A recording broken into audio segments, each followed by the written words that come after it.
Hi.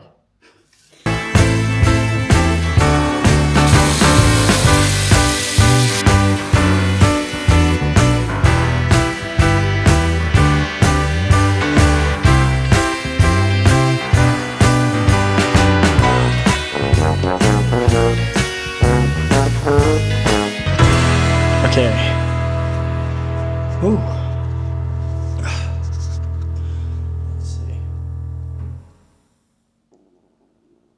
Okay. That looks good. So, today I'm going to talk about being creative and how to maintain that level of creativity in you. I've been a creative for around 7 years professionally, but full time for 23 years. My whole life I've been creative. So I think the first thing I want to go over is what actually is creativity.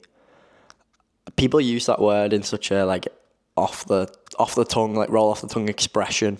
People will be like, "Oh, I want to be more creative. Oh, I could do that, but I'm not creative enough."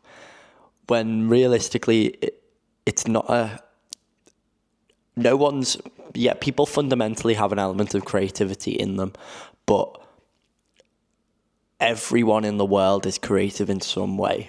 You cannot be a human being without being creative. That doesn't mean that everyone is an excellent painter. That doesn't mean that everyone is an excellent photographer or can, I don't know, make pottery, something like that. That doesn't have to be the case. People are creative in every single element of their life. That's how you generate ideas. That's how you have thoughts. Your own thoughts are creative. Even if you're the most technical person in the world, your thoughts are still fundamentally creative because it's that creativity that generates the technical thoughts.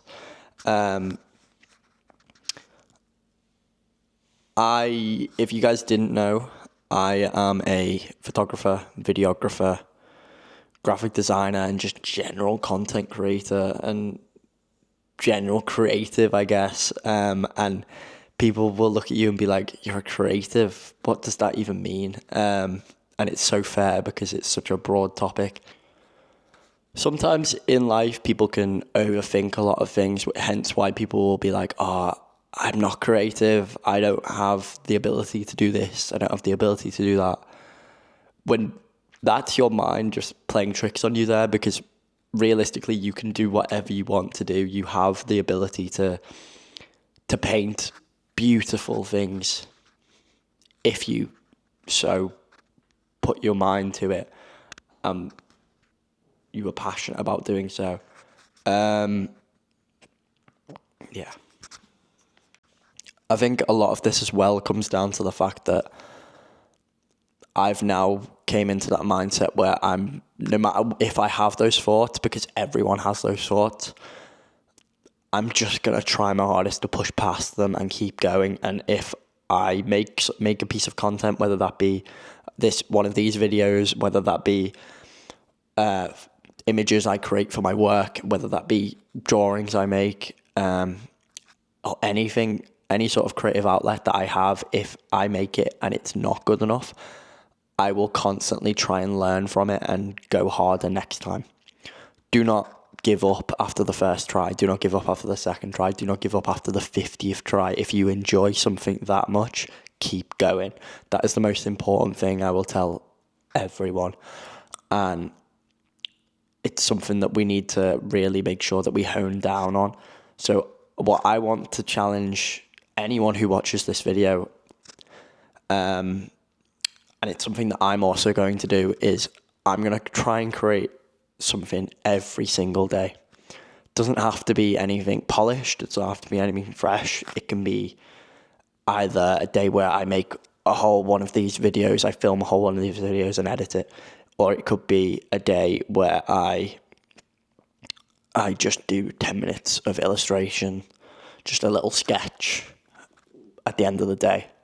Just something to make sure that my creativity process is still in flow. And if you can, mix it up, because often with me working in the creative industry, I will come into ruts, and I will go over creative ruts in a separate video, I think. But if I'm in a creative rut, I just have to switch to whatever, like maybe everything I'm doing in a photography sense, every image I capture, every scene I do, maybe it's not working. And if it isn't working, then I just switch it. So maybe I'll be like, okay, this isn't working. I just need to do something completely different for a little bit, just to get a little bit of a break. I'll come back to it. My mindset will be completely different. I'll be like, okay, I'm ready to go. I'm ready to make this better. What went wrong?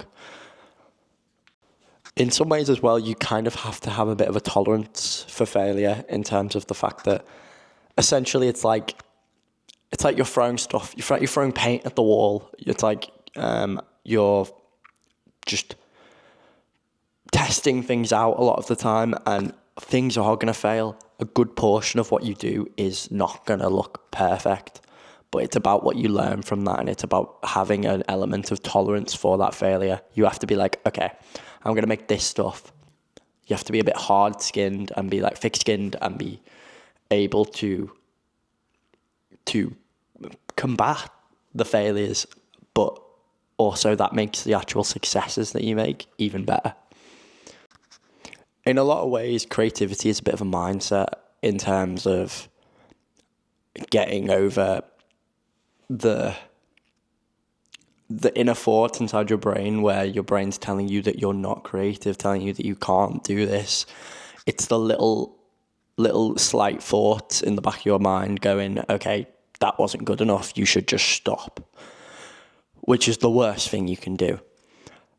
Realistically, I don't think it's taught very well in schools, creativity, where people will go,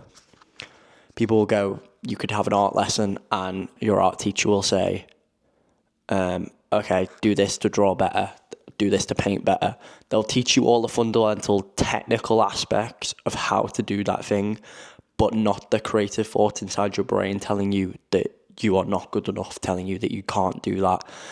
And that's not okay. That's not something that needs to be like shoved under the rug, really. Like, that's something that needs to be passionately expressed, because if people can get over that initial thought of I'm not good enough, the initial thought of I can't do this, they can be whoever they want to be. They can be,